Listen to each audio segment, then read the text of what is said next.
Welcome back, my friends, to another episode of Synthwave Sound Design Recipes. Today we're going to create a patch I call Simple Brass. The reason I call it Simple Brass is because we're going to use just one envelope for both the filter and the amp. So it's easier to tune than if you had two different envelopes. In any case, if your synth doesn't allow you to use just one envelope for both the amp and filter, and if you have to use two instead, that's fine. Just make sure to set both envelopes to the same settings as I will show you here. Same as last time, I'm going to show you how to program this patch using GR8 by Future Tone, but you could program this on any subtractive synthesizer. Let's get to it. Okay, so we have initialized our patch, and it sounds like this. So the first thing we'll do is set the synth voice mode or oscillator mode to poly. For this patch, we're only going to use one oscillator. So make sure that oscillator 1 is set to sawtooth. Great. Now moving over to the filter section, we could program this either using a -12 or -24 kind of slope. So let's just leave it at -12. Let's bring the cutoff all the way down. Give it a little bit of resonance, maybe 10%. Let's set the envelope amount all the way up, the key tracking all the way up, and the filter envelope source, let's set it to envelope number 2. This way, we'll control both the amp and the filter with the same envelope. And like I mentioned, if you can't do this on your synth, then it's fine that you use two different envelopes, but just make sure that you use the same settings on both. All right, let's head over to the envelope section. Let's set the release a little bit lower than midway, so 35%, that's fine. We're gonna leave the attack just a little bit below midway, 40%. Sustain right in the middle. And what we will do now is tune the attack until we hear a trumpety sound. We hear the sound blooming as air comes into the horn. Obviously there it is too fast.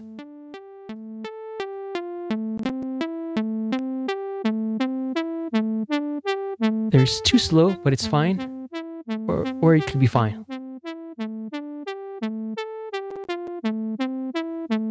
Okay, right there it's cool.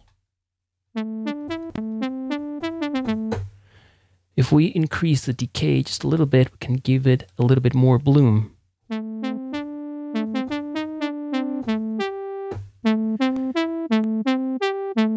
If we increase the sustain, what we'll hear is more of the note after the bloom.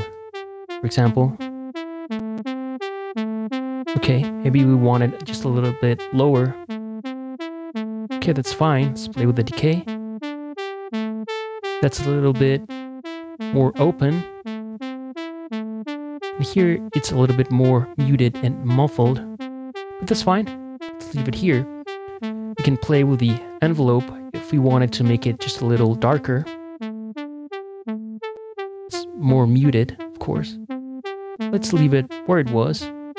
And if we were to select -24 dB per octave filter, it's going to be darker.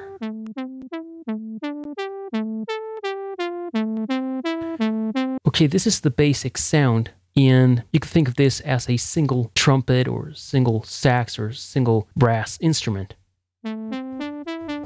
But what if we wanted another instrument? Okay, what we can do is enable oscillator 2. Make sure that it's set to sawtooth. Let's set the mix to 50-50. Then we're going to play with the detuning, in this case with the scent knob.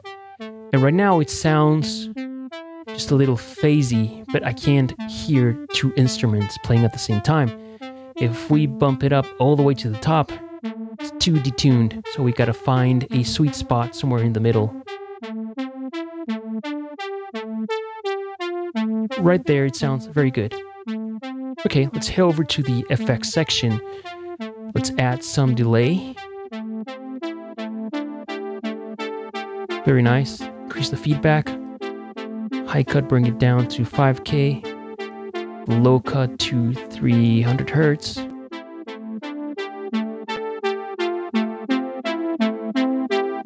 Time, we'll leave it where it is. Reverb, almost to 50%. Increase the length. Increase the size. High cut, bring it down to 5K or thereabouts. Low cut, up to 300. Let's engage the reverb. Very nice.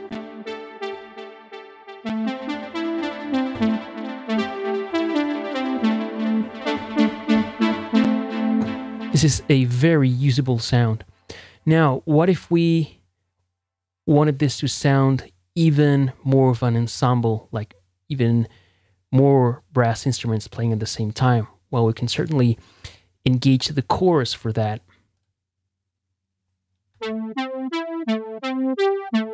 It also gives it more width. Too fast, too slow. But there, sounds great. Let's leave the spread at 100%, the mix at 50%. Let's re-engage the delay and the reverb. Very cool.